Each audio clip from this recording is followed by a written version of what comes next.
জন্মশতবার্ষিকীতে পৃথিবীব্যাপী যে দোলাটি দিতে পেরেছে, আজকে কিন্তু বঙ্গবন্ধু শেখ মুজিবুর রহমানের জীবনাদর্শের মধ্যে এমন একটি ফিলোসফি উনি ধারণ করতেন যেটি নিয়ে এখনো গবেষণাই চলছে, সেটি নিয়ে আলোচনা চলছে, সেটি নিয়ে প্রতিটা স্তরের মানুষ কিন্তু বোঝার চেষ্টা করছে যে কি ছিলেন উনি। একটি ফিলোসফি, একজন নেতার কিন্তু একটি ফিলোসফি, একটি দর্শন যেটা আমরা বলি, সেটি কিন্তু খুব গুরুত্বপূর্ণ।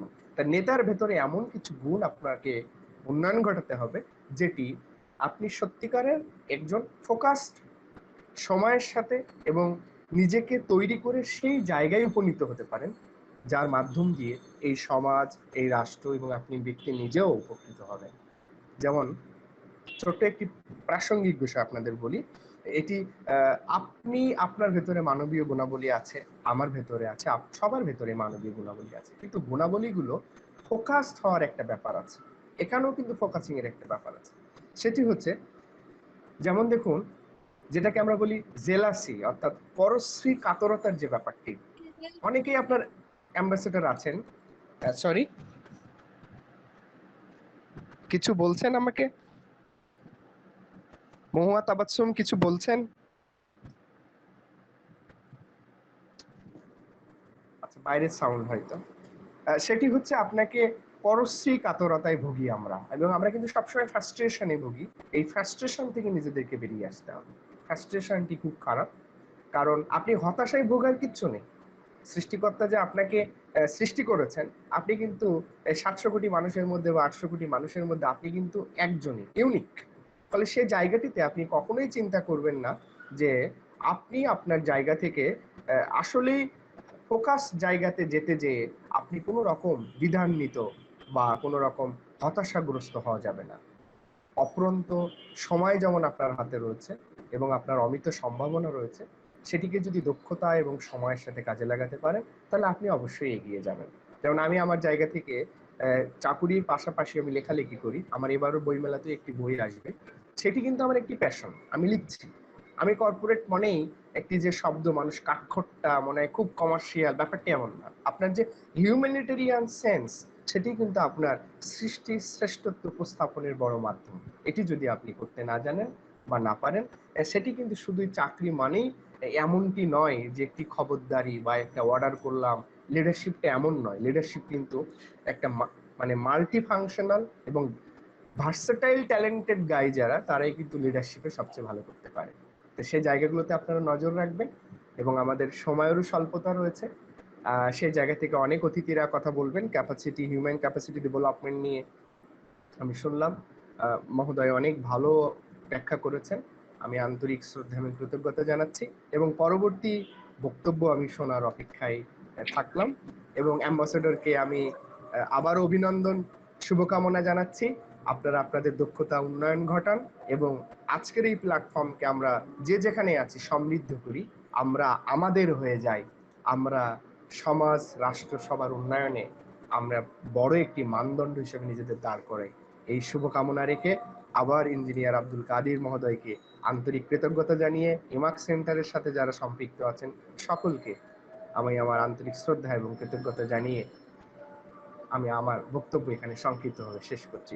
ধন্যবাদ সবাই। অসংখ্য ধন্যবাদ দাদা, আপনার চমৎকার বক্তব্য উপস্থাপনের জন্য। লিডারশিপ নিয়ে আপনি খুব চমৎকার আলোচনা করেছেন।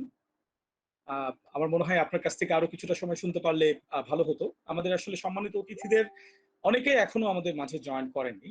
আসলে আজকে শুক্রবার হওয়াতে অনেকেই পারিবারিক প্রোগ্রাম এবং বেশ কিছু প্রোগ্রামের সাথে তারা এঙ্গেজ হয়ে গিয়েছেন। আমাকে ব্যক্তিগতভাবে তারা SMS করে জানিয়েছেন তারা হয়তো লেটে হলেও জয়েন করবেন।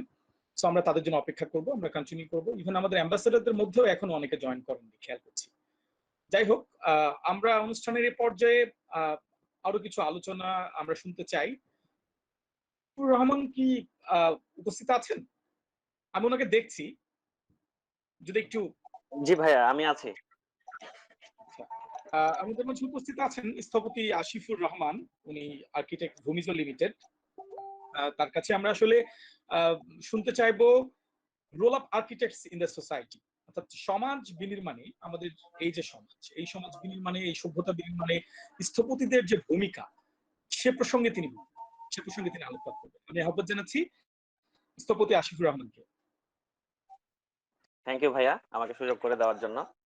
আসসালামু আলাইকুম সবাইকে, এই অনুষ্ঠানে স্বাগতম। আমার যে আজকের আলোচনার বিষয় তা হচ্ছে সমাজে আমাদের অর্থাৎ আর্কিটেক্টদের কি ভূমিকা সমাজ গঠনে। আমি যেটা বলবো, আমি আর্কিটেকচার পড়ার পর যেটা আমার কাছে যেটা মনে হয়েছে, আমরা যখন একটা বিল্ডিং বানাই তখন আমরা যে কেবলমাত্র ওই বিল্ডিং এ যারা থাকবে তাদের জন্যই যে বিল্ডিংটা ডিজাইন করি, বিষয়টা এমন না। বিল্ডিং এর পাশে যারা থাকবে তাদেরও কিছু ইম্প্যাক্ট ওই বিল্ডিং এর উপর পড়বে। আমি রাস্তা দিয়ে যারা যাবে তারাও ওটার কিছু ইম্প্যাক্ট ওখানে দেখতে পাবে। অর্থাৎ একটা কমিউনিটি যখন আমি ডেভেলপ করতে চাবো, তখন কোনো একটা জায়গায় যদি একটা বিল্ডিং ভালো থাকে, ওটার ইম্প্যাক্ট চারিদিকেই ওই প্রত্যেকটা ওই কমিউনিটিতে যারা বসবাস করবে ওটার সুফল, বিল্ডিংটা যদি ভালো হয় তাহলে ওটার সুফল ভোগ করবে, যদি ওটা খারাপ হয় তাহলে ওটার জন্য প্রত্যেককে অসুবিধা ভোগ করতে হবে।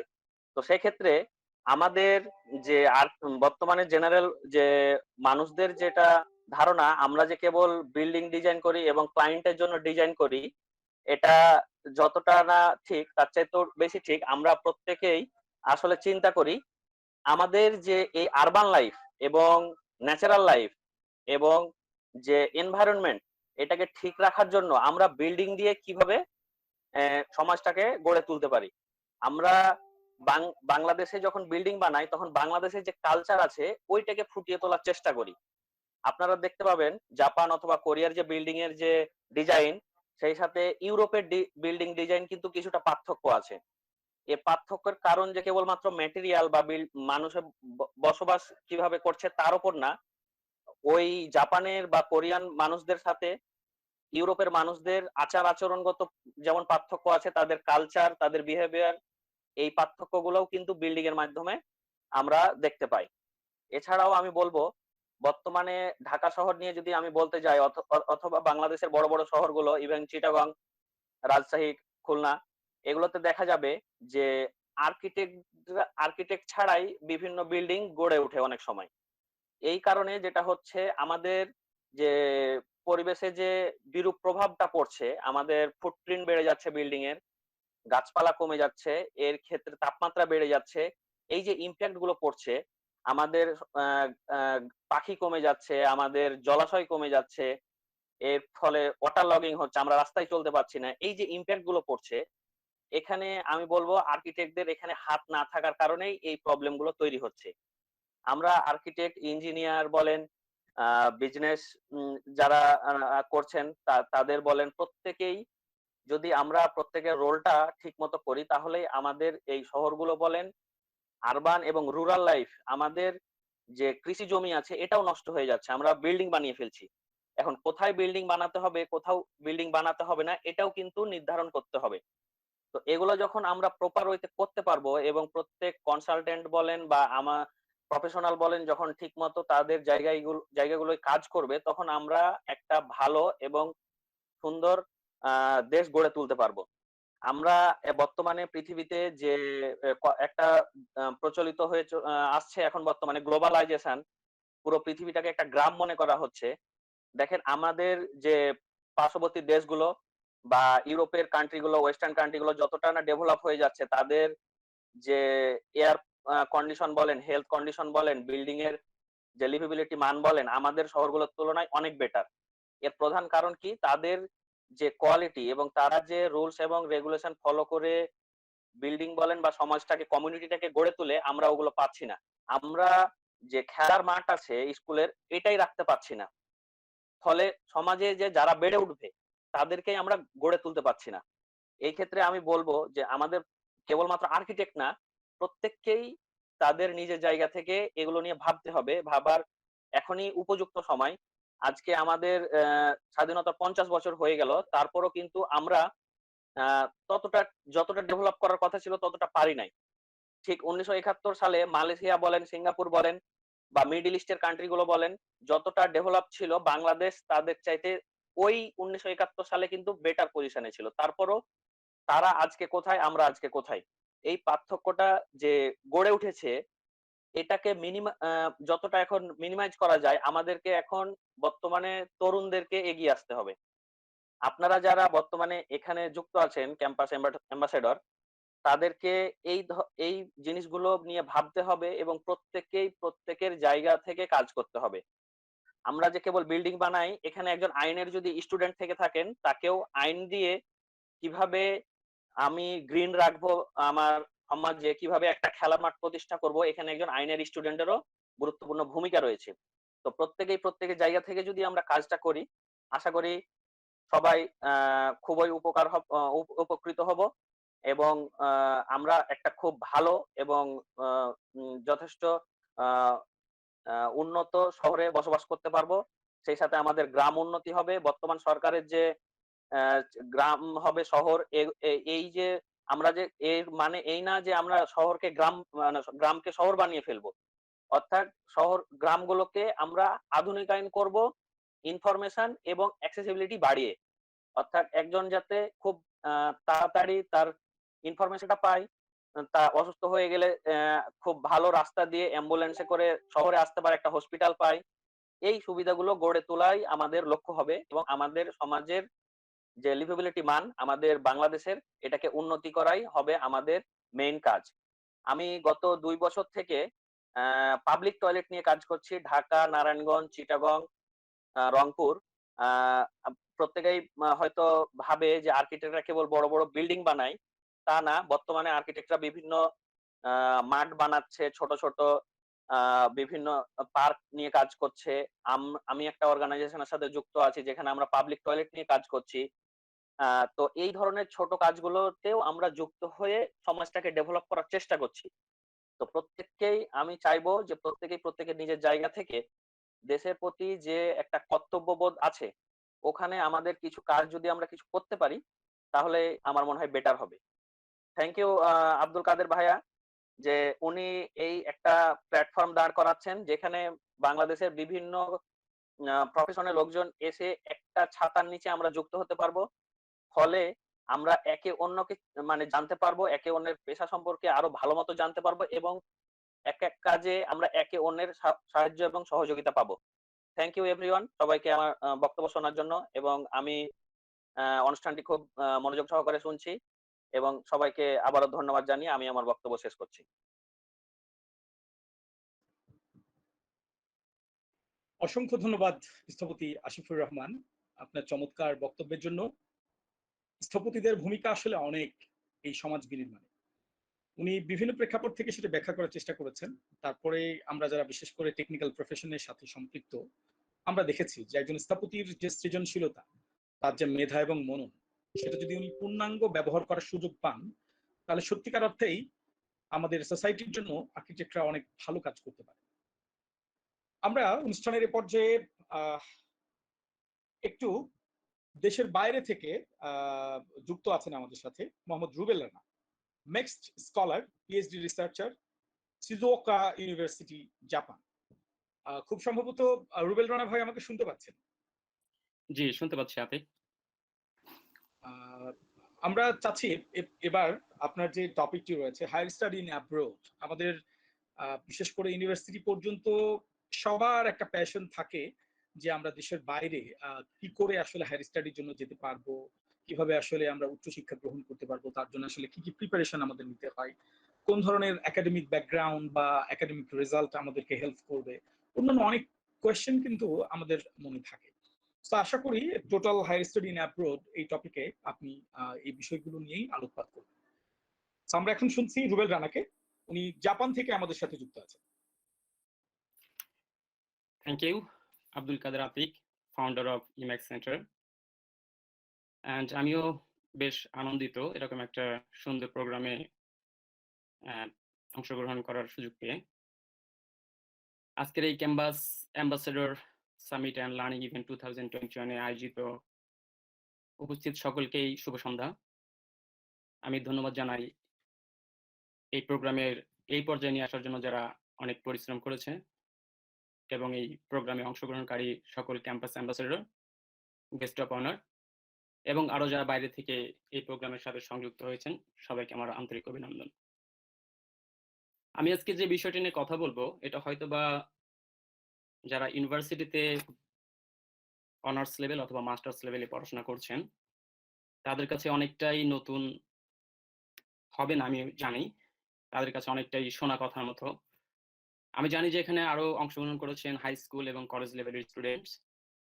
তো আমি যে কথাগুলো বলবো সেটা আমার পার্সোনাল লাইফে আমি যে বিষয়গুলো ফেস করেছি এই পর্যন্ত আসার জন্য। যদিও আমার অবস্থানটা খুবই ক্ষুদ্র, তো তারপরেও আমি আমার এক্সপেরিয়েন্স শেয়ার করব যে ফিউচারে যদি কোনো জুনিয়র এ থেকে উপকৃত হয় এবং বাহিরে পড়াশোনা করার সুযোগ পায় এবং সেখান থেকে শুধু দেশের বাহিরে নয়, দেশেও যেন নিজেকে এরকম ইমেজ সেন্টারের মতো সোসাইটির উন্নয়নে অংশগ্রহণ অংশগ্রহণ নিজেকে নিয়োজিত রাখতে পারে। সেই জন্য আমি আমার এক্সপেরিয়েন্স থেকে কিছু কথা শেয়ার করব। এখানে যে কথাটা বললেই নয় যে বাইরে আসার পরে আমরা যেটা দেখতে পাচ্ছি যে বাংলাদেশের তুলনায় আমাদের যে নেইবারিং কান্ট্রি গুলো আছে, specially India, China, Sri Lanka, even Pakistan, the students from those countries I think very conscious. তারা এই বিষয়ে খুবই সচেতন যে বাইরে পড়াশোনা করার জন্য বা বাইরে হায়ার স্টাডি নেওয়ার জন্য কোন কোন বিষয়গুলো তাদের সচেতন হতে হবে এবং কোন কোন বিষয়গুলো জানা জরুরি এবং কোন কোন কোয়ালিফিকেশন গুলো যদি ডেভেলপ করা যায় ইজিলি স্কলারশিপ ভালো বৃত্তি নিয়ে ভালো ইউনিভার্সিটিতে ভালো দেশে হায়ার স্টাডি করতে পারে। আমার মনে হয় এই বিষয়গুলো যদিও বাংলাদেশে বর্তমান সময়ে আমাদের বাংলাদেশের স্টুডেন্ট গুলো অনেক বেশি সচেতন, তারপরে কম্পারেটিভলি আমার মনে হয় ওই কান্ট্রি গুলোর স্টুডেন্টরা অনেক বেশি সচেতন আমাদের চাইতে। তো যাই হোক, সহজ কথা বলতে গেলে যে যারা একটু সচেতন তারা যদি একটু ইউটিউবে অর্থাৎ একটু অনলাইন ঘাটাঘাটি করে যে কিভাবে আমরা হায়ার স্টাডি করতে পারি অন্যান্য দেশগুলোতে, তাহলে তারা সেখান থেকে অনেক ইনফরমেশন পেতে পারবে। আর তাছাড়াও অনেকে আছে যাদের হয়তোবা ইন্টারনেট বা ঐরকম ফ্যাসিলিটি অনেকের থাকে না। তো যাক এখানে যারা আছে হয়তোবা আমার কথায় কিছুটা উপকৃত হলে সেটা আমার জন্য সার্থকতা। প্রথমে হায়ার স্টাডি করার জন্য যে বিষয়গুলো দরকার তার যদি আমি ১ নাম্বার পয়েন্ট বলি যে এসএসসি লেভেল থেকে মাস্টার্স লেভেল পর্যন্ত যারা বাংলাদেশে বিভিন্ন ইউনিভার্সিটি থেকে অনার্স এবং মাস্টার্স কমপ্লিট করেছে বা কেউ অনার্সে পড়ে, তাদের প্রত্যেকটা ক্ষেত্রেই তাদের সিজিপিএটা, secondary school certificate to masters, সিজিপিএটা ইম্পর্টেন্ট। বাট এর মানে এই না যে ফার্স্ট ক্লাস ফার্স্ট অথবা out of 4 or out of 5 যদি কেউ এটা অর্জন করে এর মানেই সে স্কলারশিপ পেয়ে যাবে, এরকমও বিষয় না। সো এভারেজ যে জিপিএ যেটাকে বলা হয় সেকেন্ড ক্লাস, যদি বাংলাদেশের প্রেক্ষাপটে সিজিপিএ ধরি তাহলে out of 5 A 3.33 to 3.75. So this average range CGPA from especially for honors and for masters from 3.3 to 3.75 or out of 4, it's no matter. But from HSC level to masters level, CGPA is important. I mean, যখনই আমরা বাইরের কোন স্কলারশিপে আবেদন করতে যাই আমরা জানি যে প্রত্যেকটা দেশের প্রত্যেকটা ইউনিভার্সিটির নির্দিষ্ট কিছু এলিজিবিলিটি থাকে, অর্থাৎ একটা স্টুডেন্ট আবেদন করার জন্য তাদের কিছু ক্রাইটেরিয়া ফুলফিল করতে হয়, যে ক্রাইটেরিয়া গুলো যদি সে ফুলফিল করে দেন সে আবেদন করতে পারবে। সাপোজ বললো যে সিজিপি এত থেকে এত লাগবে, অর্থাৎ 3 পয়েন্ট থেকে অনার্সের কথা বলছি যে 3 পয়েন্ট থেকে 4 বা এরকম একটা সিজিপিএ মিনিমাম 3 দিল। সো এখানে এভাবে যদিও মেনশন করে, তো এখানে কারো সিজিপিএ 4 হতে পারে আউট অফ 4 এ 4, অথবা কারো সিজিপিএ 3.5 বা এরকম রেঞ্জের মধ্যে থাকলেই সে একটা স্টেপ পার হলো, অর্থাৎ একটা স্টেপ সে এলিজিবিলিটি অর্জন করলো। দেন পরবর্তী যেটা স্টেপ সেটা হচ্ছে যে তার ল্যাঙ্গুয়েজ প্রফিসিয়েন্সি, অর্থাৎ আমরা জানি যে আমাদের দেশে যে মিডিয়ামে পড়ানো হয় অধিকাংশ ক্ষেত্রে বাংলা মিডিয়াম, আর যারা ইংলিশ মিডিয়ামে পড়াশোনা করে তাদেরকে এই বিষয়ে বলার কিছু নেই, তারা অলরেডি জানে। সো আমি হয়তো তাদের জন্যই বলছি যারা Bangla medium high school college অথবা ইউনিভার্সিটি অনার্স অথবা মাস্টার্স লেভেলে আছে এবং যারা বাইরে পিএইচডি করতে চায়। সো প্রথমেই যেটা বললাম CGPA important, then secondly English proficiency certificate, এক্ষেত্রে আমাদের দেশে সাধারণত IELTS অথবা TOEFL। তো most of the countries IELTS is okay, but কিছু কিছু কান্ট্রি যেমন USA এই দেশগুলোতে TOEFL প্রিফার করে, এবং ইউরোপের অধিকাংশ দেশে IELTS প্রিফার করে, আমরা জানি সেটা। তো এই ক্ষেত্রে আমি বলবো যারা এখন তোমরা হাই স্কুল লেভেলে এবং কলেজ লেভেলে অথবা অনার্স লেভেলে আছো, ইভেন যারা মাস্টার্সেও যারা পড়াশোনা করছো, তো সেই ক্ষেত্রে আমরা সবাই জানি যে ইংলিশ প্রফিসিয়েন্সি সার্টিফিকেটটা খুব ইম্পর্টেন্ট। তো সেই ক্ষেত্রে যারা SSC অথবা কলেজ লেভেলে আছো, যাদের এরকম স্বপ্ন আছে যে আমরা বাইরে পড়াশোনা করব, বাইরে থেকে এরকম ডিগ্রি নিব এবং ভালো বৃত্তি নিয়ে পুরো ফুল টিউশন ফি মওকুফ করে এবং পার মান্থ একটা গুড অনারিয়াম নিয়ে আমরা পড়াশোনা শেষ করব, তো তাদের জন্য বলছি যে ইংলিশ প্রফিসিয়েন্সি বাড়ানোর জন্য এখন থেকেই চেষ্টা করা দরকার, এবং একটা ভালো ইংলিশ প্রফিসিয়েন্সি সার্টিফিকেট একটা ভালো স্কলারশিপ পাওয়ার ক্ষেত্রে খুবই অবদান রাখে।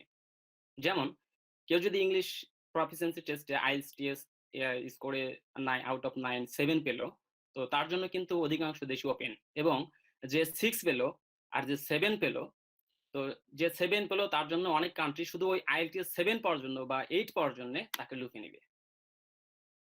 তো এই ক্ষেত্রে ইংলিশ প্রফিসিয়েন্সি সার্টিফিকেটের জন্য গুরুত্ব দিতে হবে যে CGPA এর পাশাপাশি এই প্রফিসিয়েন্সি ইংলিশ প্রফিসিয়েন্সি সার্টিফিকেটটা যেন আমাদের হয়ে, যারা অ্যাপ্লিকেশন করতে চায়, বাইরে পড়াশোনা করতে চায়, তাদের জন্য যেন হয়ে যায়, একটা ভালো স্কোর যেন করে ওঠে।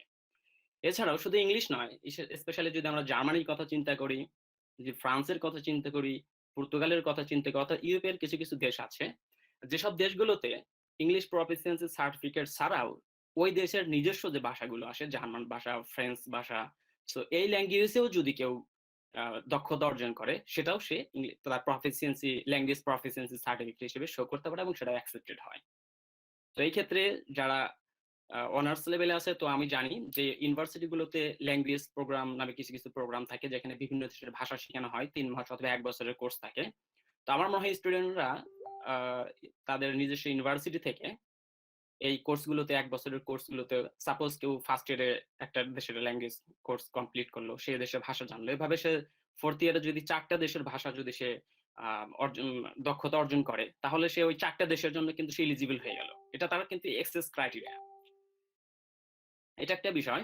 আর দ্বিতীয়ত আমি যে কথাটা বলবো, এটা হচ্ছে জেনারেল কথা বললাম, যারা বাইরে পড়াশোনা করতে চায়, আর যারা বাইরে হায়ার স্টাডি করতে চায়, স্পেশালি ফর PhD আর যারা মাস্টার্স করতে চায়, তাদের ক্ষেত্রে most important thing another is thesis. I mean their research proposal, what they did in their honors or masters. তাদের আমরা জানি যে ইউনিভার্সিটি লেভেলে অনার্সে প্রজেক্ট করানো হয়, সেই প্রজেক্টে কিছু রিসার্চ হয়, সেই রিসার্চ সায়েন্টিফিক পেপার হিসেবে অনেক প্রফেসর আছে যেগুলো পাবলিকেশন করে। তো এই ক্ষেত্রে যারা অনার্সে প্রজেক্ট করবে, তো সেই ক্ষেত্রে সেই প্রজেক্টটা যদি একটু মন দিয়ে করে এবং সেটা যদি একটু থিঙ্কিং করে যে আমি এটা দিয়ে আমি একটা পাবলিকেশন করবো সায়েন্টিফিক জার্নালে, তো সেটা কিন্তু তার এখানে যদি সে মাস্টার্স করতে চায়, সেটা তার অনেকটাই কাজে দেবে।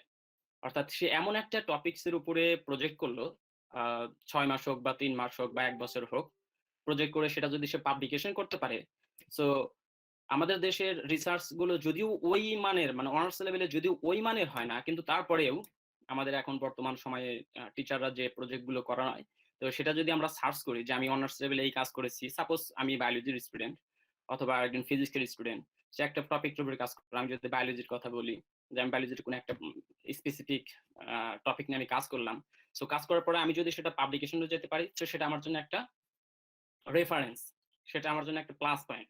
সো আমি যদি এটা দিয়েও সার্চ করি যে আমি বাইরে মাস্টার্স করবো, আমি যেহেতু এখানে অনার্স করেছি, আমি বাইরে মাস্টার্স করতে যাব, তো সেই ক্ষেত্রে সে অনার্সের যে কাজটা করেছে ওটা দিয়েও যদি সার্চ করে, বিভিন্ন ইউনিভার্সিটি ফ্যাকাল্টিতে গিয়ে যদি সার্চ করে প্রত্যেকটা প্রফেসর কি কি বিষয়ের উপরে কাজ করে, হয়তো বা দেখা যাবে যে এক একটা ইউনিভার্সিটিতে প্রত্যেকটা ফ্যাকাল্টির 5-7 জন বা 10-12 জন প্রফেসর থাকে।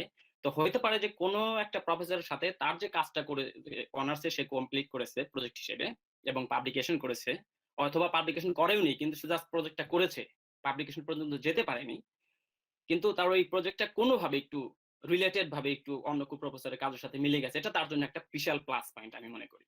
তো সেই ক্ষেত্রে সে প্রফেসরকে বলতে পারে যে আমি অনার্সে এই কাজটা করেছি, সো তোমার রিসার্চের সাথে আমার এই প্রজেক্টের এই দিকে মিল আছে, সো আমি এই কাজটা যদি তোমার ওখানে করার সুযোগ পাই, সেখানে আমি অনেক ভালো ফ্যাসিলিটি পাবো, উন্নত ল্যাবরেটরি পাবো, সেখানে আমি আরো ভালোভাবে নিজেকে নিয়োজিত করে ডেডিকেটেড করে আমি আর ভালো ফাইন্ডিংস নিয়ে আমি সেখানে ভালো করতে পারবো। সেভাবে যদি প্রফেসরকে মোটিভেট করতে পারে সেটাও কিন্তু তার জন্য একটা ভালো দিক।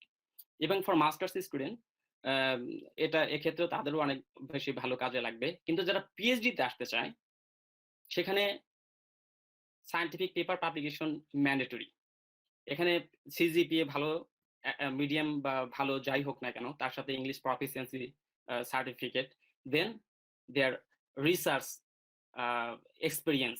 সেই ক্ষেত্রে they have to prove that they have publish some papers, and in that cases তারা তাদের সায়েন্টিফিক পেপারগুলো যদি তাদের সিভিতে অ্যাড করতে পারে এবং সেটা যদি ওই লেভেল হয় বা প্রফেসরের কাজের সাথে মিলে যায়, তো সেক্ষেত্রেও কিন্তু তাদের প্রফেসরের সাথে একটু প্রফেসর মোটিভেটেড হবে এবং স্কলারশিপ পাওয়ার জন্য তাদের রিকমেন্ড করবে। তো আমি যে দুইটা কথা বললাম, একটা ইম্পর্টেন্ট হচ্ছে যে মাস্টার্স করার জন্য পেপার হলেও হবে, না হলেও হবে, বাট ফর পিএইচডি এবং যদি ভালো স্কলারশিপ পেতে চায়, so CGPA plus niche proficiency certificate and their research experience. Very important. For PhD, research experience is very, very important. So in that cases, এখন আমি যে বিষয়টা কথা বলবো যে স্কলারশিপ সাধারণত কিভাবে অ্যাপ্লাই করা যায়। আমরা জানি যে স্কলারশিপ অ্যাপ্লিকেশনের ক্ষেত্রে মোটামুটি এখন সবাই জানে যে বিভিন্ন ওয়েবসাইটের মাধ্যমে স্কলারশিপের ইনফরমেশন গুলো পাওয়া যায়। এক্ষেত্রে আপনারা যদি যারা বিভিন্ন দেশে যেতে চান, পার্সোনাল অপিনিয়ন থাকতে পারে, পার্সোনাল পছন্দ থাকতে পারে, আমি এই দেশে যেতে চাই, এই কারণে যেতে চাই, আমি এই সাবজেক্টে পড়তে চাই, এই ইউনিভার্সিটিতে পড়তে চাই। সো পার্সোনাল পছন্দ অনুযায়ী, পার্সোনাল অপিনিয়ন অনুযায়ী সো তারা ইউনিভার্সিটি সিলেক্ট করতে পারে। সেই ইউনিভার্সিটিতে তো অ্যাপ্লাই করার ক্ষেত্রে তারা দুভাবে অ্যাপ্লাই করতে পারে। আমরা জানি যে স্পেশালি যদি আমি বলি জাপানের ক্ষেত্রে যদি বলি, তো জাপানের সবচেয়ে ভালো scholarship government scholarship, mixed scholarship, that is highly prestigious in Japan. So in that cases for Japan if they want to apply, so তারা দুভাবে অ্যাপ্লাই করতে পারে। একটা হচ্ছে বাংলাদেশি এম্বাসির মাধ্যমে অ্যাপ্লাই করতে পারে, সেখানে তাদের জাস্ট একটা টেস্ট দিতে হবে, সেটা হচ্ছে ল্যাঙ্গুয়েজ প্রফিসিয়েন্সি টেস্ট। সেটা দুইটা ল্যাঙ্গুয়েজে হয়, একটা হচ্ছে ইংলিশ এবং জাপানিজ। তো সেই ক্ষেত্রে আমরা জানি যে বাংলাদেশে আমরা যারা বসবাস করি খুব একটা জাপানিজ ল্যাঙ্গুয়েজ কিন্তু আমরা জানি না। তো সেই ক্ষেত্রে মূলত ইংলিশ ল্যাঙ্গুয়েজটাই ওখানে বেস হিসেবে ধরে জাপানিজ ল্যাঙ্গুয়েজ হালকা একটা টেস্ট নেওয়া হয়। তো সেখানে যদি কেউ কোয়ালিফাইড হয়, দেন তারা স্কলারশিপটা ওখান থেকে এম্বাসি তাদের রিকমেন্ড করে, দেন সেই রিকমেন্ডেশন পাওয়ার পরে তারা বিভিন্ন ইউনিভার্সিটিতে অ্যাপ্লাই করে যে আমি এখানে এম্বাসি থেকে রিকমেন্ড পেয়েছি, স্কলারশিপ আমার হয়ে গেছে, সো আমি এখানে পিএইচডি করতে চাই। তো এটাও একটা ওয়ে। আর একটা ওয়ে হচ্ছে যে সরাসরি ইউনিভার্সিটিতে কোনো স্কলারশিপে কোনো এম্বাসির মাধ্যমে না গিয়ে সরাসরি ইউনিভার্সিটির যে ইউনিভার্সিটিতে আমি পড়তে চাই সেই ইউনিভার্সিটিতে ঢুকে তার ফ্যাকাল্টি মেম্বার বের করে তার প্রিভিয়াস রিসার্চ যেটা সে করেছে রিলেটেড এরকম কোন একটা প্রফেসরকে সে খুঁজে বের করা। অর্থাৎ যদি গুগল স্কলারে আমরা সার্চ দিই, অর্থাৎ প্রত্যেকটা ইউনিভার্সিটির ফ্যাকাল্টি মেম্বারে ঢুকলাম, দেন ওই প্রফেসরের প্রোফাইল বের করলাম, সে কিসের উপর রিসার্চ করে সেগুলো জানলাম, দেন আমি দেখবো যে এখানে 10-12 জন প্রফেসর আছে প্রত্যেকটা ফ্যাকাল্টিতে একটা ইউনিভার্সিটিতে, সেখানে কার রিসার্চের সাথে আমার রিসার্চ প্রপোজাল মিলে যায় বা কোরিলেট আছে তার সাথে আমি তাকে মোটিভেট করে আমার রিসার্চের সাথে কোরিলেট করে তার রিসার্চের সাথে যে আমার রিসার্চ দ্বারা যে তার রিসার্চের একটা কোরিলেশন আছে এবং আমার দ্বারা যে তার ল্যাবের যে ডেভেলপমেন্ট হবে, আমি যে তার ল্যাবের জন্য উপযোগী এটা তাকে প্রুভ করে একটা মোটিভেশনাল লেটার পাঠাতে হয়। দেন প্রফেসর যদি দেখে যে হ্যাঁ সে প্রিভিয়াস এভাবে তার এক্সপেরিয়েন্স আছে যেটা আমার রিসার্চের সাথে রিলেটেড, দেন সে আপনাকে রিকমেন্ড করবে, professor recommended, this is called professor recommended. So এইভাবে অ্যাপ্লাই করা যায়। যদিও এটা কঠিন, কিন্তু এই ক্ষেত্রে সাধারণত রিসার্চ প্রপোজাল যদি কারো ভালো হয়, সে যদি প্রফেসরকে মোটিভেট করতে পারে তাহলে তার জন্য স্কলারশিপ পাওয়া সহজ। আমি জাপানে এইভাবে এসেছিলাম, আমি প্রফেসরকে মোটিভেট করেছি, দেন প্রফেসর আমার জন্য স্কলারশিপের জন্য রিকমেন্ড করেছে। দেন প্রফেসর রিকমেন্ড করার পরেও সেখানে অনেক ইন্টারভিউ আছে, বেশ কয়েকটা ইন্টারভিউতে স্ক্রিনিং হওয়ার পরে দেন ফাইনালি সাধারণত আসা হয়। কিন্তু এখানে প্রফেসর রিকমেন্ড করার পরে মোটামুটি ইন্টারভিউটা ভালো হলে এবং রিসার্চ প্রপোজালের উপরে একটা প্রেজেন্টেশন হয়, সেখানে যদি আপনার রিসার্চ প্রপোজাল সের উপর যদি আপনি ভালোভাবে বুঝাতে পারেন যে হ্যাঁ আপনি যে বিষয়ে রিসার্চ প্ল্যান তৈরি করছেন তার জন্য আপনি আসলেই দক্ষ এবং আপনি সেটা করতে পারবেন, ওখানে গিয়ে সেই কনফিডেন্স লেভেলে যদি সেটা বুঝাতে পারেন তাদেরকে, দেন আপনার জন্য স্কলারশিপটা ওকে। সো অন্যান্য কান্ট্রির ক্ষেত্রেও একই রকম, আপনারা বিভিন্ন ইউনিভার্সিটির বিভিন্ন দেশে যেসব দেশ আপনাদের পছন্দ সেই ক্ষেত্রেও বিভিন্ন ইউনিভার্সিটির ওয়েবসাইটে ঢুকে সেখানে ফ্যাকাল্টি থেকেও আপনারা প্রফেসরের প্রোফাইল বের করে একইভাবে তাদেরকে রেকমেন্ড করতে পারেন। অথবা আমরা এখন বর্তমান যেটা দেখি যে সরাসরি বিভিন্ন এম্বাসি যেসব দেশের বাংলাদেশ দূতাবাসে যেসব আমাদের বাংলাদেশে যেসব দেশের দূতাবাসগুলো রয়েছে সেসব দূতাবাসের মাধ্যমে ওয়েবসাইটেও যদি ঢুকি, suppose USA, Canada, Netherlands or ইউরোপের যে কোনো কান্ট্রির দূতাবাসের ওয়েবসাইটে যদি আমরা ঢুকেও দেখতে পারবো যে তারা কি কি স্কলারশিপ দিচ্ছে, কি ক্রাইটেরিয়া লাগে অ্যাপ্লিকেশনের জন্য, তাদের কি কি এভরি ইনফরমেশন আমরা we can get from those websites. So in that cases, those kinds of information I think you can get from their website, and also by the professor recommendation you can also apply. So another thing is that যারা higher study করতে চায়, আমরা জানি যে ফেসবুকে আমরা সবাই অনেক সময় ব্যয় করি, তো সেই ক্ষেত্রে আমরা দেখবো যে হায়ার স্টাডি ইন অ্যাব্রোড এরকম কিছু গ্রুপও আছে ফেসবুকে। তো সেই ক্ষেত্রেও কিন্তু আপনারা পার্সোনাল কিছু কোশ্চেন সেখানে দিতে পারেন। সেখানে দেখবেন যে অনেকে আছে যারা বাইরে আছে এবং দেশে আছে, তারা অনেক কোশ্চেন করে, এবং তারা যখন অ্যাপ্লাই করছে কি কি প্রবলেম হচ্ছে তারা জিজ্ঞেস করে, সেখানে উত্তর দেয়। আমি এগুলো দেখেছি, তো সেখান থেকেই বললাম আর কি। সেখান থেকেও কিন্তু আপনারা এক্সপিরিয়েন্স নিতে পারেন। তো আশা করব যে আমি যে বিষয়গুলো বলবো যে আপনারা প্রথমত সিজিপি এর উপর গুরুত্ব দিবেন। তার মানে এই না যে সিজিপি ভালো হলেই হয়ে যাবে, আবার একটু খারাপ হলেই সেটা হতাশ হওয়ার কিছু নাই। তো সিজিপি মোটামুটি স্ট্যান্ডার্ড একটা কোয়ালিটির মধ্যে রাখতে পারলে ভালো। আর যদি আপনি খুবই ভালো হন, ফার্স্ট ক্লাস ফার্স্ট হন, সেটা আপনার জন্য তো আপনার প্রফেসর, বা আমরা জানি যে স্কলারশিপ অ্যাপ্লিকেশনের জন্য 2 জন প্রফেসর রিকমেন্ডেশন দরকার হয়। তো সেই ক্ষেত্রে আপনার যদি ফার্স্ট ক্লাস ফার্স্ট হন বা আউট অফ 4 আপনার 4 থাকে, সেক্ষেত্রে তো অবশ্যই এটা আপনার প্লাস পয়েন্ট, এটা হলে আপনার জন্য ভালো। So then English proficiency certificate, then for masters just project is okay, but for PhD you have to prove that you have a published paper that prove yourself that you as a scientist, so that you can get a scholarship. So eক্ষেত্রে research proposal very important for PhD, and also other language also important as I said, and also for other information you can connect in Facebook. So I think that's overall for me. So তারপরে যদি কোনো কারো question থাকে, যদি এরকম কোনো, আমি জানি না এরকম কোনো কোশ্চেন আনসার সেশন আছে কিনা, যদি থাকে তো প্রবলেম নেই, আস্ক করতে পারেন। যদি না থাকে, আশা করি যে এখান থেকে আপনারা যে ইনফরমেশন পেলেন সেই ইনফরমেশন নিয়ে যদি আপনারা যারা হায়ার স্টাডি বাইরে করতে চান, এই বিষয়গুলো যদি ফলো করেন, আমি আশা করি যে আপনাদের স্কলারশিপ পাওয়ার ক্ষেত্রে এবং নিজেকে গড়ে তোলার জন্য, স্কলারশিপ পাওয়ার জন্য এটা হেল্পফুল হবে। Thank you.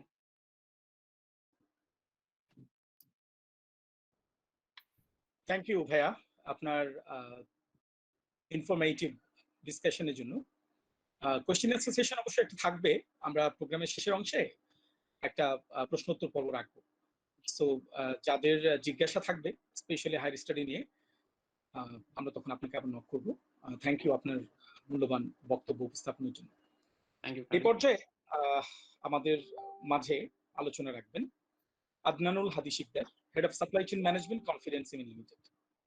স্যার মূলত কথা বলবেন সফট স্কিলস ডেভেলপমেন্ট নিয়ে। সো উপস্থিত যারা আছেন, বিশেষ করে অ্যাম্বাসেডরদের উদ্দেশ্যে বলি, সফট স্কিলস ডেভেলপমেন্ট আমাদের বিশেষ করে স্টুডেন্ট লাইফ থেকেই প্র্যাকটিস করাটা খুবই খুবই খুবই দরকার। সো স্যার ওই প্রসঙ্গে বলবেন, আশা করি সবাই মনোযোগ দিয়ে শুনবেন। Thank you. ধন্যবাদ আব্দুল কাদের আতিক। ফার্স্টলি আমি থ্যাংক ইউ জানাই ইম্যাক্স সেন্টার এবং সকল যারা পার্টিসিপেন্ট আছেন, ক্যাম্পাস অ্যাম্বাসেডর থেকে শুরু করে সকল পার্টিসিপেন্টকে আমি শুভ সন্ধ্যা এবং আসসালামু আলাইকুম। ধন্যবাদ আবার জানাচ্ছি আমি আব্দুল কাদের সাহেবকে আমাকে সুযোগ দেওয়ার জন্য, আমার কিছু এক্সপেরিয়েন্স অথবা আমার কিছু ধারণা, যতটুকু আমার কর্মজীবনে আমি ধারণাটুকু পেয়েছি সেটা শেয়ার করার জন্য। তো আমি যদি সিম্পল কথা ধরে শুরু করি যে সফট স্কিল, আমি সহজ বাংলায় আসলাম। সফট বলতে আমরা কি বুঝে থাকি? একদম সিম্পল ওয়ার্ডে, যেটা হার্ড নয় সেটাকে আমরা বলি সফট। তো আমি যদি আরো সহজ বাংলায় বলে থাকি যে যেটা ভঙ্গুর অথবা যেটা সহজে গ্রহণযোগ্য, সেটাকে আমরা সফট বলে থাকি। তো সফট স্কিল, যে স্কিলটুকু আমার কর্মজীবন অথবা বর্তমান শিক্ষা জীবন অথবা যে কোনো আমার প্রাত্যহিক জীবনে খুবই গুরুত্বপূর্ণ ভূমিকা পালন করবে, সেটা আমার পার্সোনাল লেভেল হোক, behaviour, interpersonal, what ever it is, যে কোনো কিছু হোক, যেটা আমার জীবনের ক্ষেত্রে একটা গুরুত্বপূর্ণ ভূমিকা পালন করবে, সেটাকে আমরা নর্মালি সফট স্কিল বলে থাকি। সফট স্কিলের ক্ষেত্রে কেন এটা ইম্পর্টেন্ট অথবা কেন এটা আমাদের জীবনে খুবই একটা গুরুত্বপূর্ণ রোল প্লে করে? আমরা যখনই কর্মজীবনে ঢুকি, আমাদের শিক্ষা জীবন সমাপ্ত ঘটনার পরে কর্মজীবনে যখন ঢুকে থাকি, আমরা আমাদের বিভিন্ন কর্মজীবন কেন্দ্রিক বিভিন্ন ধরনের লেখাপড়া অথবা ট্রেনিং লার্নিং সেশনে আমরা নিজেদেরকে যুক্ত করে থাকি। হতে পারে সেটা আমার কর্মজীবন সম্পর্কিত হতে পারে, অথবা সেটা আমার লেখাপড়া ভিত্তিক হতে পারে। কিন্তু কর্মজীবন অথবা লেখাপড়া ছাড়াও যেসব স্কিল আমাদের দৈনন্দিন জীবনে খুবই গুরুত্বপূর্ণ, যেমন communication skill, social skill, management skill, নিজেদের অ্যাটিটিউড, মাইন্ডসেট অথবা ক্যারিয়ারের দিকে কিভাবে আমরা লক্ষ্য রাখবো, বা সোশ্যাল ইন্টেলিজেন্স গুলো আমরা কিভাবে ফলো করব, ইমোশনাল ইন্টেলিজেন্স গুলো আমরা কিভাবে মেনটেন করব পার্সন টু পার্সন, এগুলোর দিকে আমরা হয়তো অতটা গুরুত্বপূর্ণ অথবা অতটা গুরুত্ব দিয়ে দিয়ে থাকি না। বাট যখন আমরা কর্মজীবনে প্রবেশ করি, শিক্ষা জীবন শেষ করে আমরা যখন কর্মজীবন প্রবেশ করি, এবং শিক্ষা জীবনের ক্ষেত্রেও এইসব সফট স্কিল খুবই কিন্তু গুরুত্বপূর্ণ ভূমিকা রাখে। কেন আমি শেয়ার করছি, আমি যদি সিম্পল আমার কর্মজীবন থেকে আমি শেয়ার করি, শুরুতে বলে রাখি আমি কনফিডেন্স সিমেন্ট লিমিটেডে as a head of supply chain হিসেবে কর্মরত আছি বিগত 3 বছর যাবত। আমার কর্মজীবন আমি যদি শেয়ার করি, আমার total job experience around 14 years. Earlier আমি কোর্স বাংলাদেশ লিমিটেডে সাপ্লাই চেইনে ছিলাম, সাপ্লাই চেইন ম্যানেজার হিসেবে ছিলাম। তো আমার এই 14 বছরের কর্মজীবনে ট্রেনিং আমাকে নলেজ গেইন করার সুযোগ হয়েছে। আমি অবশ্যই মনে করি সেগুলো আমার ক্যারিয়ার জীবন এবং লেখাপড়ার সাথে সাথে ক্যারিয়ারটাকে একটা সংযুক্ততা করেছে। এর বাইরেও বর্তমানে আমি টোস্টমাস্টার নামক একটা নন প্রফিট অর্গানাইজেশনের সাথে, এডুকেশনাল অর্গানাইজেশনের সাথে যুক্ত আছি। তো কোয়েশ্চেন আসতে পারে যে কেন আমি টোস্টমাস্টারের সাথে ইনক্লুডেড আছি, এটা কি আমার লেখাপড়া অথবা কর্মজীবনের সাথে যুক্ত, বা কেন সেটা? নিজের লিডারশিপ স্কিল অথবা পাবলিক স্পিকিং স্কিলটা ডেভেলপ করা এবং এটা যাতে আমি অন্য লেভেলে নিয়ে আসতে পারি, সেই কারণেই আমি একটা ইন্টারন্যাশনাল অর্গানাইজেশনের সাথে যুক্ত আছি। হতে পারে আমি ডে টু ডে অ্যাক্টিভিটিসে বিভিন্ন মানুষের সাথে কথা বলছি অথবা যোগাযোগ করছি, আমাকে কমিউনিকেশনের মধ্যে দিয়ে আমার কাজগুলো সম্পন্ন করতে হয়। তবুও আমি চিন্তা করে দেখলাম যে আমার এই ধরনের ডেইলি অ্যাক্টিভিটিস গুলো যদি আমি কোনো সফট স্কিল ডেভেলপমেন্টের মাধ্যমে সবসময় চর্চার মধ্যে রাখতে পারি, নির্ঘাত আমার ফিউচারে অনেক গুরুত্বপূর্ণ ভূমিকা পালন করবে। তো নিজের এই চর্চাটুকু কন্টিনিউ করা, নিজেকে সবসময় ডেভেলপমেন্টের মধ্যে রাখাই হচ্ছে এক ধরনের ইনক্রিজমেন্ট, অথবা আমরা যদি বলে থাকি নিজেকে উন্নতি শিখরে নিয়ে যাওয়া। তো এই কারণেই সফট স্কিল মনে করে আমি কখনোই নিজেকে শিক্ষিত অথবা নিজেকে বিভিন্ন স্কিলে অথবা লার্নিং এ যুক্ত করা থেকে কখনো বিরত রাখি। যখনই যেটা সুযোগ এসছে, যখনই যেটা আমার কাছে মনে হয়েছে যে হ্যাঁ এটা আমার আমার ক্যারিয়ারের বাইরেও আমার নিজের কর্মজীবনে ভবিষ্যৎ নলেজের জন্য অথবা ভবিষ্যৎ ফিউচার ক্যারিয়ারের জন্য এটা আমার খুবই গুরুত্বপূর্ণ ভূমিকা রাখতে পারে, তখনই আমি সেটা যুক্ত হয়েছি। বিভিন্ন ধরনের সফট স্কিল বাংলাদেশে বিদ্যমান আছে, যেমন আমরা বলতে পারি leadership skill, team work related skills, communication skills, problem solving skills, work ethic অথবা adaptability with work environment and social environment, whatever it is. কিন্তু আমাদেরকে বিবেচনা করে নিতে হবে কোন সফট স্কিলের সাথে আমাকে নির্বাচন অথবা আমাকে যুক্ত হতে হবে সরাসরি। কিছু কিছু কি কি সফট স্কিল সবসময় আমাদের কর্মজীবন অথবা আমাদের দৈনন্দিন জীবনে খুবই গুরুত্বপূর্ণ ভূমিকা পালন করে, লাইক কমিউনিকেশন। আমরা সবাই জানি যে কমিউনিকেশন হচ্ছে কি is one of the most important soft skill হিসেবে গণ্য করা হয়ে থাকে। কারণ কেন, আপনি কিন্তু আপনার যে কোনো ডিপার্টমেন্টই কর্মজীবন পরিচালনা করেন অথবা আপনার শিক্ষা জীবন পরিচালনা করেন, কমিউনিকেশন কিন্তু খুবই গুরুত্বপূর্ণ রোল প্লে করে। সেটা ফ্যামিলি মেম্বার্স এর মধ্যে কমিউনিকেশন থাকছে, এটা আপনার উইদিন দ্য টিচার স্টুডেন্টের মধ্যে কমিউনিকেশন থাকছে, ইভেন আপনার যখন জব লাইফে আপনি আপনার সুপিরিয়র বলেন অথবা সাবঅর্ডিনেট বলেন, ডিপার্টমেন্টে আপনি পার্সন টু পার্সন যখন কমিউনিকেশন করছেন, আপনি কিভাবে কমিউনিকেশন করছেন, পজিটিভলি কমিউনিকেশন, নেগেটিভলি কমিউনিকেশন, বিভিন্ন ধরনের কিন্তু কমিউনিকেশনের ওয়ে আছে। আমরা সবাই জানি যে কর্মক্ষেত্রে আমাদের বিভিন্ন সময় বিভিন্ন কাজের জন্য ডিপার্টমেন্ট টু ডিপার্টমেন্ট কমিউনিকেশন করতে হয়।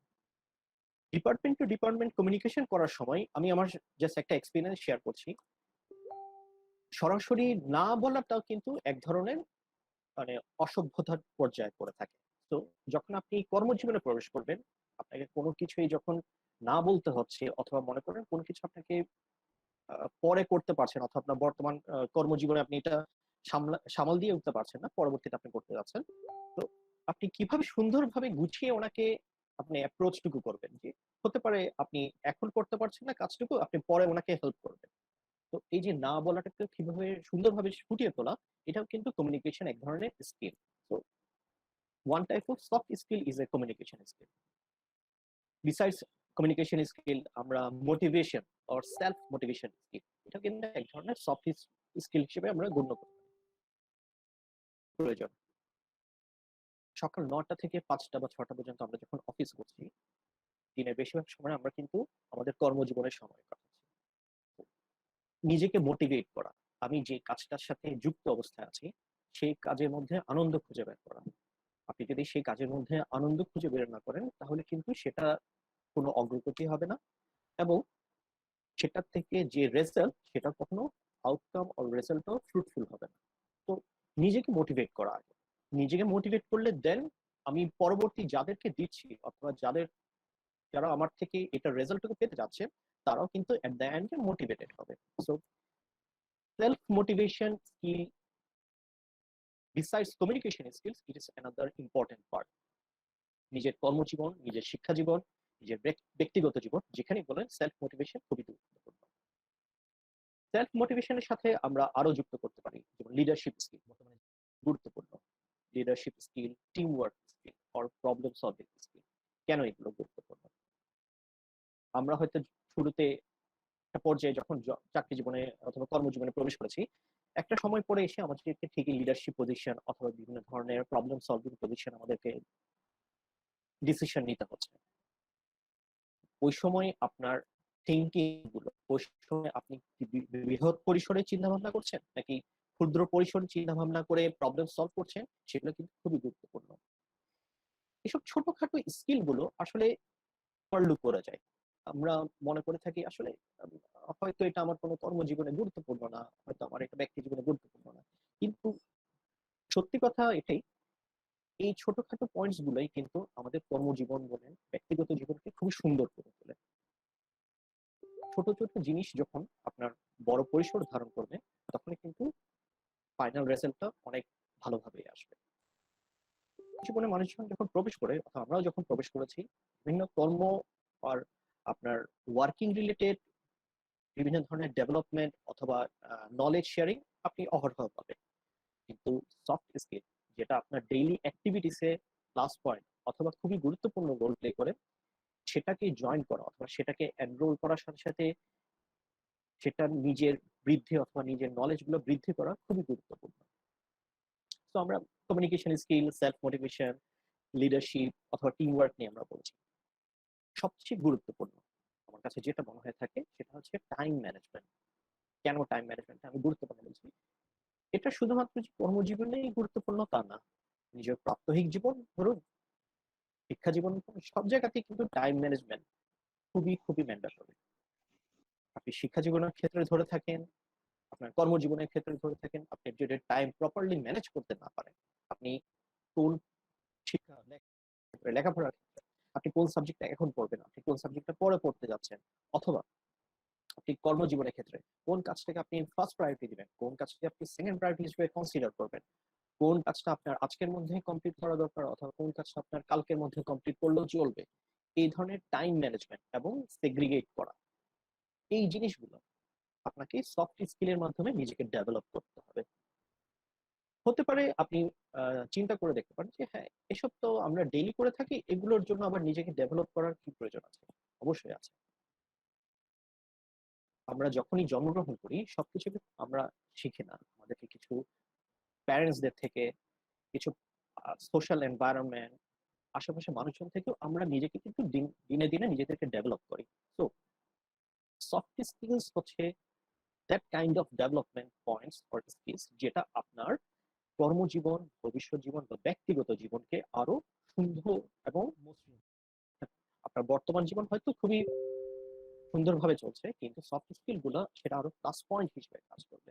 তো আমরা যদি এটা আরো কিছু টাইম ম্যানেজমেন্টের সাথে যদি আরো কিছু অ্যাড করে থাকি, লাইক আপনার কর্মজীবনের উপর ভিত্তি করে আপনি কিভাবে ক্রিটিক্যাল থিঙ্কিং গুলা কন্টিনিউ করছেন, ডিসিশন মেকিং অ্যাবিলিটি। আমরা আরেকটা ব্র্যান্ড বলতে থাকি যে আপনার টাইম ম্যানেজমেন্ট করছেন, কিন্তু সাথে সাথে আপনি যদি ডিসিশন মেকটা টাইমলি করতে না পারেন, অথবা মাধ্যমে কি কি পজিটিভ আসতে পারে, অথবা কি কি ধরনের আপনি নেগেটিভ প্রবলেম ফেস করতে পারেন, সেই ধরনের থিঙ্কিং গুলা নেওয়াটা কিন্তু এক ধরনের স্কিলের মধ্যে আপনার পড়ছে। Along with this such kinds of skills, stress management sorry বর্তমানে খুবই গুরুত্বপূর্ণ স্কিল হিসেবে গণ্য করা হচ্ছে। কেন? ওয়াই?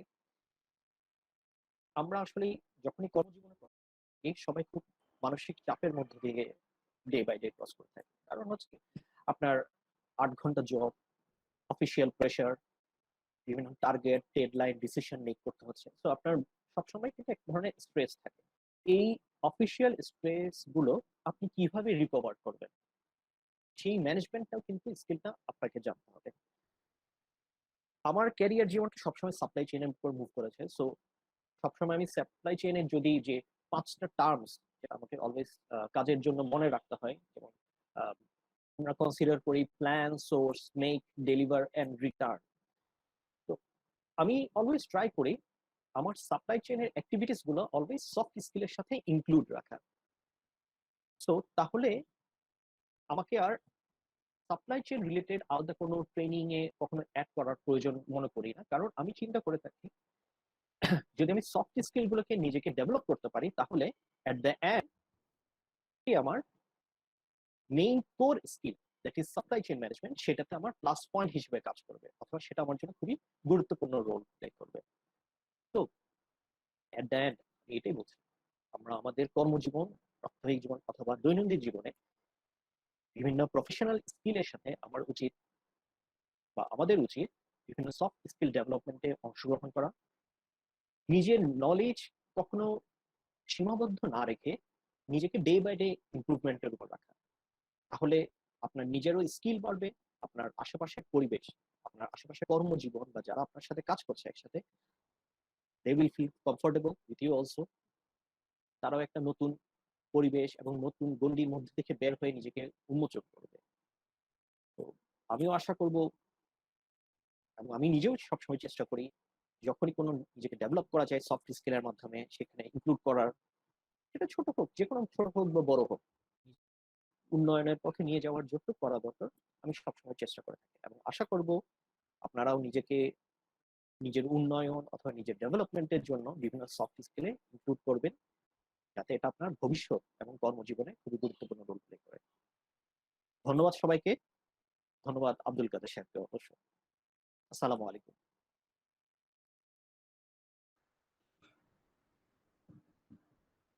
থ্যাংক ইউ স্যার, আপনার খুব চমৎকার আলোচনার জন্য। সফট স্কিলস নিয়ে আমরা ইন ডেপথেই খুব সংক্ষিপ্ত সময়ের মধ্যে হলেও অনেক কিছু আমরা জেনেছি। বিশেষ করে পার্সোনাল এবং প্রফেশনাল লাইফেও সফট স্কিলস কিভাবে আমাদের উপকারে আসতে পারে সে বিষয়ে স্যার আলোকপাত করেছেন খুব চমৎকারভাবে। আমাদের আলোচনার এই পর্যায়ে আমরা আমাদের সম্মানিত অতিথিদের মধ্যে আহ্বান জানাচ্ছি মোহাম্মদ মিজানুর রহমানকে, অ্যাসিস্ট্যান্ট মেইনটেনেন্স ইঞ্জিনিয়ার এবং অ্যাসিস্ট্যান্ট ডিরেক্টর বাংলাদেশ ব্যাংক, আলোচনা করার জন্য। উনি আলোচনা করবেন building academia industry linkage in ICT. Basically যেহেতু উনি একজন সফটওয়্যার ইঞ্জিনিয়ার, উনি এই বিষয় নিয়ে খুব চমৎকার আলোচনা আমাদের সামনে তুলে ধরবেন ইনশাআল্লাহ। সো উপস্থাপন করবেন মোহাম্মদ মিজানুর রহমান। ধন্যবাদ জানাচ্ছি আব্দুল কাদিরকে। অ্যাকচুয়ালি আমি আজকে এই অনুষ্ঠানে জয়েন করার পর থেকেই আমার একটা অদ্ভুত ফিলিং হচ্ছে, সেটা হচ্ছে এত জন স্টুডেন্ট এখানে আছেন এবং বিভিন্ন গেস্টের কথা বলছেন, তো সব গেস্ট শুনলাম এবং অনেক স্টুডেন্ট এখানে আছেন বা যারা বিভিন্ন বিশ্ববিদ্যালয়ের প্রতিনিধিত্ব করছেন, তো তাদের সবাইকে একসাথে দেখে আমার মধ্যে একটা ফিলিং হচ্ছে, আমার মনে হচ্ছে কেন আমি আসলে বিশ্ববিদ্যালয়ের জীবনে আবার ফিরে যেতে পারছি না, বা বিশ্ববিদ্যালয়ের যে একটা রোমাঞ্চকর লাইফ, ওই লাইফটাকে আমার মনে হচ্ছে কিছুটা মিস করছি আর কি। এবং আমার সময়ের আমি যখন বিশ্ববিদ্যালয়ে পড়ি ওই সময়ের অনেক ধরনের স্মৃতি মাথায় আসছে। তো মনে হচ্ছে যেন আমি আবার ওই জীবনে ফিরে যাই। তো আমি ইমেক সেন্টারকে এবং ইমেক ফাউন্ডেশনকে ধন্যবাদ জানাতে চাই এই কারণে যে আমাকে ওই ফিলিংটা দিতে পারছে, বা আমি মানে ফিরে যাওয়ার যে একটা আকুতি, সেটাকে নতুন করে জাগ্রত করার জন্য আমি ইমেক সেন্টারকে ধন্যবাদ জানাতে চাই। আমি বিশেষ করে ধন্যবাদ জানাতে চাই ইমেক সেন্টারের যে ফাউন্ডার, আমার বন্ধু আতিক, তাকে। আসলে আমরা বিশ্ববিদ্যালয়ে আমরা পড়াশোনা করছি, তখন ম্যাক বলে একটা আমার, তো এই ম্যাক বললাম, এখন ওই ম্যাক থেকে যে আজকে ই ম্যাক সেন্টার হবে সেটা আসলে জানা ছিল না। থেকে ইমেক সেন্টারের যে রূপান্তর এবং তার যে প্রচেষ্টা এবং বিভিন্ন ইনিশিয়েটিভ সবকিছু মিলে আজকের যে আয়োজন, আয়োজনটাকে এবং তাকে অনেক অনেক ধন্যবাদ। আমার বেশ কয়েকদিন আগে ইমেক সেন্টারের ফাউন্ডার কথা ছিল ইমেক সেন্টার যে উদ্দেশ্য, মিশন, ভিশন এইসব বিষয়ে। তার অনেক বিষয়ে আমি জানলাম, বিভিন্ন ধরনের সোশ্যাল অ্যাক্টিভিটিস এবং অন্যান্য যে মিশন গুলো আছে এই প্রতিষ্ঠানের। হ্যাঁ, সবকিছু জেনে আমি তাকে জিজ্ঞেস করেছিলাম যে আসলে এই মিশন ভিশন কিংবা বিভিন্ন ধরনের সোশ্যাল অ্যাক্টিভিটি এইগুলোর সাথে এগুলা যেন সাস্টেনেবল হয় সেই জন্য কোনো প্ল্যান আছে কিনা, সেই জন্য কোনো ইনিশিয়েটিভ আছে কিনা ইমেক সেন্টারের। কারণ হচ্ছে আমরা যদি শুধুমাত্র সোশ্যাল ওয়ার্ক করি, সোশ্যাল অ্যাক্টিভিটিস করি, সেটা এক সময় পর্যন্ত যাবে, কিন্তু তারপর দেখা যাবে যে এটা আবার সাস্টেনেবিলিটি থাকবে না। ফাইন্যান্স কোনোভাবে অ্যাড করা যায়, তাতে করে দেখা যায় যে অনেকে একটা সেলফ মোটিভেশন আসবে। শুধুমাত্র ভলান্টিয়ারি ওয়ার্ক করি, সেখানে দেখা যাবে যে একদম ভেতর থেকে যে ইন্সপিরেশনটা কিছুদিন থাকে, একটা সময় দেখা যাবে যে সেটা হারায় যাচ্ছে।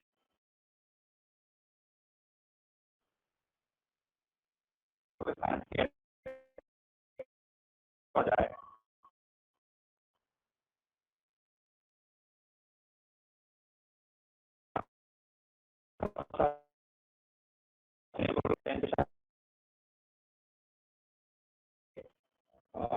স্কিল ডেভেলপমেন্টের মাধ্যমে, প্রফেশনাল স্কিল ডেভেলপমেন্টের মাধ্যমে তাদেরকে ফিল্ডের সাথে পরিচিত করে দেওয়ার যে বিষয়, সেটা নিয়েও তার প্রতিষ্ঠান কাজ করে।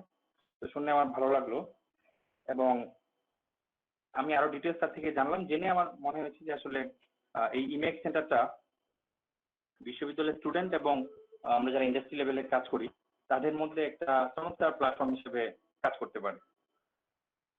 হ্যাঁ, তো আমরা এখানে, আমি শিওর যে এখানে আমরা যারা অতিথিরা আছেন বা অন্যান্য অ্যাম্বাসেডর আছেন, বিশেষ করে অতিথি যারা আছেন, তারা যে ফিল্ডে কাজ করুক না কেন, আমি শিওর যে প্রত্যেকেই এখানে বা আশেপাশে এমন কিছু কাজ থাকে যে কাজগুলা নিজে করার সময় পাচ্ছেন না, অথবা প্রফেশনাল ফিল্ডে প্রফেশনাল পার্সন দিয়ে কাজগুলো করাতে প্রচুর কস্টলি।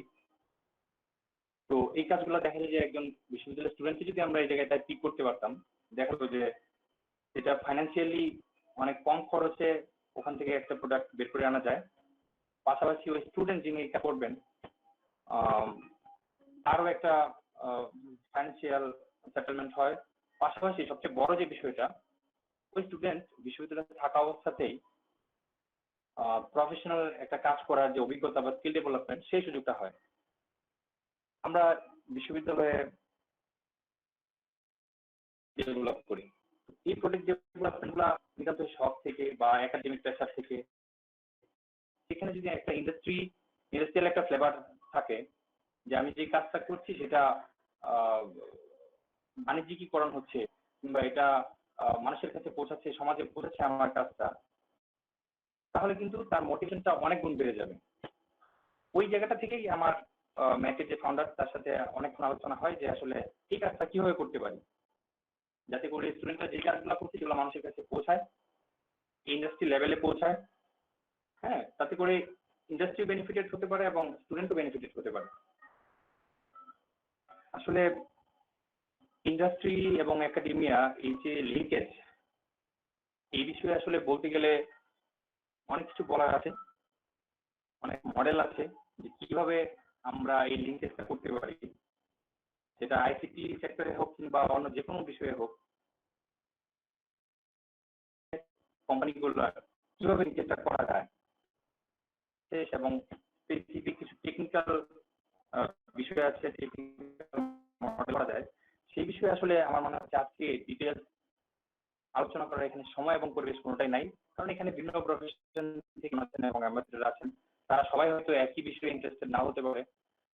যে কারণে আমার মনে হয় যে এই বিষয়ে আমি খুব ডিটেল টেকনিক্যাল পয়েন্টে না যাই। হ্যাঁ, আমি শুধু যে বিষয়টা বলতে চাই, যে কোনো ধরনের কমিউনিকেশনের জন্য প্রয়োজন। উদাহরণস্বরূপ আমি যদি বলি যে নদীর ওই পারে কিছু মানুষ বসবাস করেন আর এই পারে কিছু মানুষ বসবাস করেন, তো যারা দুই পারে যারা থাকেন, যে জনপদ, তাদের প্রত্যেকের কাজের ধরন হয়তো বা প্রায় কাছাকাছি বা কিছুটা ডিফারেন্স থাকে। মানুষকে অন্য পাশে যেতে হয় তার কাজের প্রয়োজনে বা অন্য যে কোনো প্রয়োজনেই হোক, সেক্ষেত্রে অবশ্যই একটা কমিউনিকেশন প্রয়োজন। যদি কমিউনিকেশনটা এমন হয় যে তাকে নদী সাঁতার কেটে ওই পাশে যেতে হচ্ছে, আর একটা হতে পারে সে ওখানে এয়ারে ফ্লাই করে যাচ্ছে ওই পাশে, আর একটা হতে পারে একটা ব্রিজ হচ্ছে, এই তিনটা ওয়ের মধ্যে কোনটা বেশি সাস্টেনেবল বা কোনটা বেশি, আমার মনে হয় যে কেউ আমার সাথে একমত হবেন যে এখানে একটা ব্রিজ তৈরি হলে সেটা সবচেয়ে বেশি ইফেক্টিভ হবে এবং বেশি সাস্টেনেবল হবে। কেননা আমি যদি সাঁতার কেটে যাই এই পাশ থেকে অন্য পাশে, বা প্রতিদিন যদি এই পাশে জনপদকে অন্য পাশে সাঁতার কেটে মানুষের যেতে হয়, তাহলে তার প্রচুর হার্ডওয়ার্ক করতে হচ্ছে এবং এটা যদি তার প্রতিদিনের ঘটনা হয়, সে একটা সময় ডিমোটিভেটেড হবে। হ্যাঁ, যার ওই আগ্রহটা তার থাকবে না ওইরকম, এবং সময় নষ্ট হবে প্রচুর, ফিজিক্যাল লেবার লাগবে। সে বিশাল একটা নদী বা সাগর, সেটা উড়ে উড়ে ফ্লাই করে তাকে ওখানে যেতে হচ্ছে, তাহলেও তার মনে হবে যে আমি হঠাৎ করে এই পাশে এই পাশে আসলাম, তার ওখানে অভিযোজন করতে কষ্ট হবে। হ্যাঁ, কারণ শীতবাসের কালচারের সাথে পুরোপুরি ইউজড না, তখন তার মনে হবে যে আমি হঠাৎ করে এখানে চলে আসছি, এখানে আমি উপভোগ করতে পারছি না। বেস্ট সলিউশন হলে যদি মাঝখানে একটা ব্রিজ হয়, তাহলে কমিউনিকেশনটা খুবই স্মুথ হয় এবং খুবই রেগুলার হয়। ব্রিজ দিয়ে তারা রেগুলার দুই পাশের মধ্যে একটা কমিউনিকেশন থাকবে, তখন তার মনেই হবে না এই দুই পাশের জনপদ সেটা আলাদা কোনো জনপদ এবং তাদের অ্যাক্টিভিটিস আলাদা কোনো কিছু আছে। তারা একজন আরেকজনের কালচারের সাথে এমন ভাবে মিশে যাবে, তার ফিলই করতে পারবে না যে এখানে দুটো আলাদা এন্টিটি। আমার কথার প্রসঙ্গটা ছিল এটা, যে linkage between university and industry. আমরা সেই ইউনিভার্সিটি এবং ইন্ডাস্ট্রির মধ্যে একটা ব্রিজ আমরা বিল্ড আপ করতে পারি, এবং আমার মনে হয় সেখানে এই ইমেক ফাউন্ডেশন বা ইমেক সেন্টার এই ব্রিজটা তৈরি করার ক্ষেত্রে একটা বিশাল ভূমিকা রাখতে পারে এবং তারা একটা প্ল্যাটফর্ম ক্রিয়েট করতে পারে, যেটা অলরেডি তারা করছে। পাশাপাশি আমরা এখানে যারা বিভিন্ন গেস্ট আছি, সবাই মিলে আমরা এখানে একটা চমৎকার ব্রিজ আমরা তৈরি করতে পারি, যে ব্রিজটা বিশ্ববিদ্যালয় এবং প্রতিষ্ঠান বা ইন্ডাস্ট্রির সাথে একটা সাস্টেনেবল কমিউনিকেশন ডেভেলপ করবে। তাতে করে যেটা হবে, আমরা জানি যে বিশ্ববিদ্যালয় রিসার্চ, ইনোভেশন, এডুকেশন এগুলো প্রোভাইড করে, পাশাপাশি তার কিছু সোশ্যাল রেসপন্সিবিলিটি থাকে, তার কিছু সোশ্যাল ওয়ার্ক করে। কোম্পানিগুলো বা ইন্ডাস্ট্রিগুলো তাদের প্রচুর ফান্ডিং থাকে, তারা স্কিল ডেভেলপ করে, সেখানে প্র্যাকটিক্যাল কাজের মাধ্যমে সেখানে প্রচুর স্কিল তৈরি হয়। তারা প্রোডাকশন করে, কিছু সোশ্যাল অ্যাক্টিভিটিস আছে। তো বিশ্ববিদ্যালয় এবং ইন্ডাস্ট্রি আমরা যাই বলি না কেন, একটা কমন ভিশন থাকে, সেই কমন ভিশনটা হচ্ছে সোশ্যাল ডেভেলপমেন্ট বা ইনফ্রাস্ট্রাকচার ডেভেলপমেন্ট, একটা দেশের ইকোনমিক্যাল ডেভেলপমেন্ট, সবকিছু মিলেই কিন্তু ওই জায়গাটা আমরা অ্যাচিভ করি। যেহেতু আমাদের গোলগুলো সেম, আমাদের ইন্ডাস্ট্রি বলেন, বিশ্ববিদ্যালয়গুলো বলেন, সবারই গোল হচ্ছে সেম, মিশন সেম, যেটা হচ্ছে ইকোনমিক ডেভেলপমেন্ট বা সোশ্যাল ডেভেলপমেন্ট। মিশন যদি সেম হয়, তাহলে আমরা এই দুইটা জনপদকে কেন একটা ব্রিজের মাধ্যমে কানেক্ট করবো না? ডেফিনেটলি আমাদেরকে সেখানে কানেকশন এস্টাবলিশ করতে হবে। তো এই জায়গাটায় ইমেক সেন্টার যেমন একটা প্ল্যাটফর্ম হতে পারে, আবার আইসি একটা পাওয়ারফুল টুল হতে পারে। আইসিটি আমরা জানি যে ইনফরমেশন এন্ড কমিউনিকেশন টেকনোলজি, এই আইসিটি শব্দটার মধ্যে একটা কমিউনিকেশন আছে, যেটা ইনফরমেশনকে এক জায়গা থেকে অন্য জায়গায় কমিউনিকেট করে একটা টেকনোলজির মাধ্যমে, সেটা হচ্ছে আইসিটি। এখানে টেকনোলজিটা হচ্ছে ব্রিজ। আমরা এই টেকনোলজিটাকে এখানেও আমরা কাজে লাগাতে পারি। আমরা এখানে যে আজকে ইভেন্টে আমরা বসে আছি, সেখানেও কিন্তু মাধ্যমেই এই ব্রিজিংটা আমাদের হয়েছে। এখানে সব অ্যাম্বাসেডর এবং গ্যাসের সাথে ইমেক্স সেন্টারের যে ব্রিজিংটা হয়েছে, সেটাও কিন্তু আইসিটির মাধ্যমে হয়েছে। এবং এর কারণে আমাদের ইন্ডাস্ট্রি টু একাডেমিয়া যে লিঙ্কেজ, সেটা আরো অনেক বেশি সহজ হয়ে গেছে। আমরা মনে হয় সব ধরনের রিসোর্স অনলাইনে অ্যাভেলেবেল থাকে, আমরা যে কোনো সময় যে কোনো জায়গায় কমিউনিকেট করতে পারি। হ্যাঁ, তো সেই টুলটাকে আমাদের পিক আপ করাটা খুবই প্রয়োজন। আরেকটা বিষয় দেখা যায় যে আমাদের একটা প্রোডাক্ট ডেভেলপ করতে হবে, সেখানে ইন্ডাস্ট্রি লেভেলে যদি কোনো কিছু প্রোডাক্ট ডেভেলপমেন্ট করতে হবে, সেটা কিন্তু রেগুলারই একটা আর&ডির মধ্য দিয়ে যেতে হয়। তো কারণ একই ধরনের প্রোডাক্ট, একই ধরনের স্ট্রাকচার দিয়ে লাইফ লং সাস্টেন করা সম্ভব না। সেখানে রেগুলার আপনারা দেখবেন যেসব কোম্পানিগুলো আর&ডি যত বেশি স্ট্রং, তারা তাদের মার্কেট ভ্যালু তত বেশি হাই হচ্ছে, ব্র্যান্ড ভ্যালু তত বেশি হাই হচ্ছে। তো এই আর&ডিটা কিন্তু একটা ইন্ডাস্ট্রি বা একটা কোম্পানি যতটা করতে পারে, তার চেয়ে অনেক বেশি কন্ট্রিবিউট করতে পারে সেই জায়গায় একটা বিশ্ববিদ্যালয়। কারণ বিশ্ববিদ্যালয়ের মেইন কাজই হচ্ছে জ্ঞান বিতরণ করা এবং নতুন জ্ঞানের সৃষ্টি করা। তো নতুন জ্ঞানের সৃষ্টি তারা আর&ডির মাধ্যমে করে, এবং প্রচুর ল্যাব থাকে বিশ্ববিদ্যালয়ে। প্রতিষ্ঠানগুলোতে এত বেশি ফোকো থাকে না যে প্রত্যেক বিশ্ববিদ্যালয় আলাদা আলাদা ল্যাব তৈরি করবে, যেটা বিশ্ববিদ্যালয়ে থাকে। তো বিশ্ববিদ্যালয় সেই ল্যাবগুলোকে ইউজ করে পর্যাপ্ত আর&ডির মাধ্যমে যে কোনো প্রতিষ্ঠানকে কন্ট্রিবিউট করতে পারে।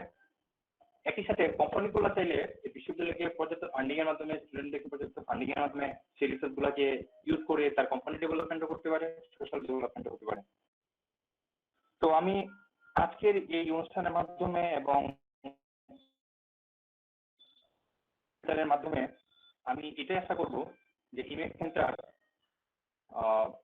ইন্ডাস্ট্রির সাথে বিশ্ববিদ্যালয়ের যে ব্যাপারটা, যে ব্রিজিংটা, সেই জায়গাটা বিল্ড করার ক্ষেত্রে যথেষ্ট ভূমিকা রাখবে।